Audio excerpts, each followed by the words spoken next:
Bonjour à tous. Aujourd'hui, je vous présente une vidéo sur l'apprentissage par cœur en français de tirades théâtrales ou de poèmes.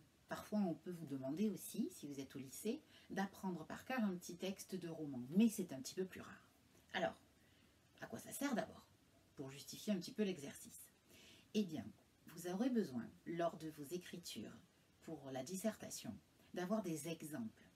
Certes, vous pourrez les tirer du texte qui sera présenté lors de l'épreuve écrite. Avec le nouveau bac, il n'y a plus de corpus, donc il n'y a plus plusieurs textes, il y a un seul texte. Et vous pourrez utiliser ce texte, mais et bien évidemment que pour une dissertation, cela ne suffira pas. Donc, vous avez besoin d'un bagage dans votre tête, c'est-à-dire de vers que vous pourrez donner. 2 à 4 vers, ça peut suffire.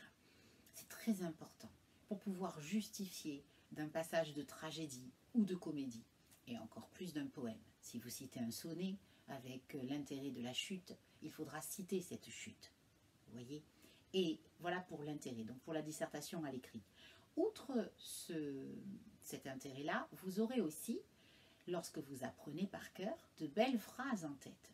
Et cela pourra vous aider pour votre oral, pour bien formuler des phrases et pour pouvoir reproduire des rimes. Donc ça, c'est important. De nombreux sont mes élèves qui doivent apprendre par cœur, bien entendu, et qui me demandent, mais madame, comment faire? C'est difficile, on n'y arrive pas.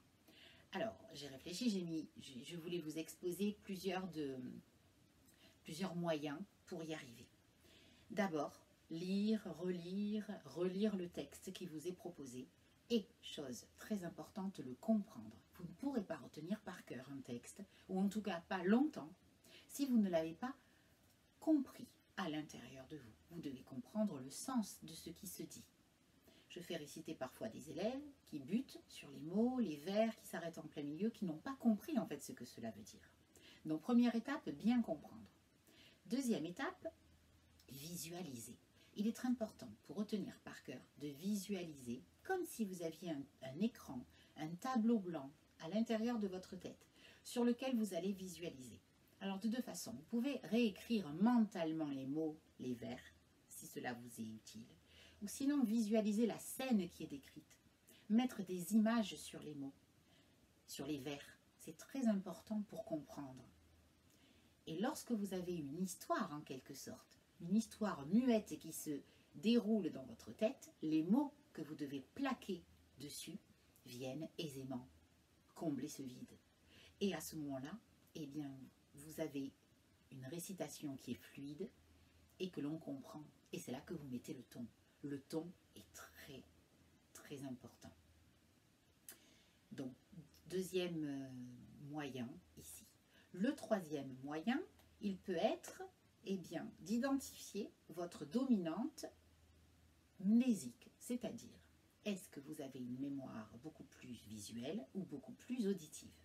Si elle est visuelle, essentiellement, lire, relire le texte, le regarder à nouveau, permettra de prendre une sorte de photographie, et ça sera important. Autre méthode, écrire, réécrire le texte que vous devez apprendre par cœur. Cela vous aidera grandement. N'hésitez pas à le réécrire en gros caractères, à l'afficher chez vous ou dans une pièce que vous pourrez visiter souvent et vous aurez ce texte sous les yeux. Très important. Si votre mémoire est beaucoup plus auditive, n'hésitez pas à le lire à haute voix, à entendre votre propre voix dans votre tête. Vous pouvez aussi demander à quelqu'un d'autre de vous le lire. Et puis, il y a des moyens aujourd'hui de s'enregistrer et de réécouter les choses.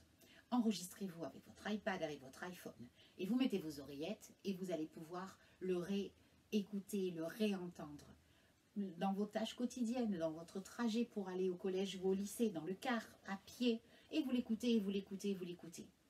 Cette voix va devenir familière et c'est celle qui vous servira de souffleur lorsque vous devrez le réciter à nouveau. Donc, avec ces moyens, vous allez vraiment réussir à retenir votre texte. Et vous pourrez ainsi, lorsque vous réciterez, mettre le ton. Par exemple, que dit Arnolphe à Agnès dans l'école des femmes? Il lui explique les vertus du mariage. Il s'attend à ce qu'elle soit une épouse parfaite. Aussi, lui dit-il, le mariage à Agnès n'est pas un badinage. à d'austères devoirs, le rang de femme engage. Et vous n'y montez pas, à ce que je prétends, pour être libertine et prendre du bon temps. Vous imaginez Arnolphe, avec la petite Agnès toute timide, qui n'avait pas prévu de se marier avec ce vieux monsieur, qui n'en a aucune envie. Il lui donne un livre, et il lui dit « Voici tous les préceptes du mariage que j'ai établis pour vous. Attention Agnès, le mariage est une chose sérieuse. » Et lorsque vous arrivez à imaginer cette scène, vous allez retenir beaucoup plus le ton d'Arnolphe, et évidemment les conseils qu'il lui donne, et les rimes aussi. Vous allez travailler sur les rimes. Mariage qui rime avec badinage. Ce n'est pas un badinage, c'est quelque chose de sérieux. Voilà, ça donne pas très envie, mais c'est le texte de Molière. Et si vous aimez le rap, eh bien, faites-le en rap. Par exemple, le même passage que je vous ai récité tout à l'heure. Le mariage, Agnès, n'est pas un badinage, à d'austères devoirs, le rang de femme engage, et vous n'y montez pas, à ce que je prétends, pour être libertine et prendre du bon temps. Yo! Ça peut marcher. En lyrique aussi, mais je devais m'abstenir. Par exemple dans Phèdre, qui est ici, et qui vous sera utile aussi pour toutes vos études au lycée, eh bien, à la fin, vous savez, lorsqu'elle fait son dernier aveu à Thésée, alors qu'elle vient d'avaler le poison, elle va mourir sur scène, et qu'elle dit « Les moments me sont chers, écoutez-moi, Thésée. » Mettez-vous à la place de Phèdre. Imaginez que vous avez pris ce poison, que vous tenez encore difficilement sur vos jambes et que vous n'avez plus que quelques instants pour enfin lui dire la vérité et mourir en paix. Et lorsqu'elle lui explique justement, j'ai fait couler dans mes brûlantes veines un poison que Médée apporta dans Athènes. Elle raconte une histoire, à vous de la reproduire. Vous parlez à Thésée à ce moment-là. Donc vivez votre texte et vous verrez, il ressortira de vous avec harmonie et brio.